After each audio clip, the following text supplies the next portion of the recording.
Praise Lord everyone. పైన వ్యక్తి పేరు సామ్యుయల్ అన్న. He recently passed away and he is a husband of Anu Samuel and everybody knows her and she is a worship singer. I'll show you one video. Please watch it once.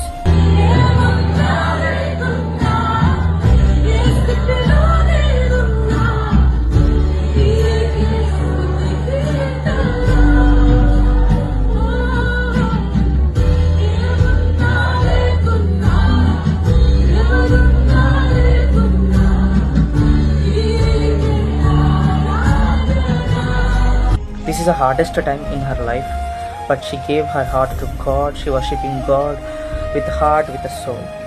This is an example of true love.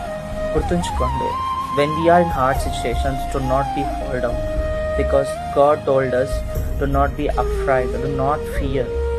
దేవుడు మనకి చెప్తున్నాడు, భయపడకు, దిగులు పడకు, నువ్వు చెడియకు, నేను నీకు తోడై ఉన్నాను అంటున్నావు. దేనికి భయపడక ప్రతి విషయంలో దేవుని ఆరాధించి దేవుని కనపరుస్తూ ముందుకు వెళ్దాము.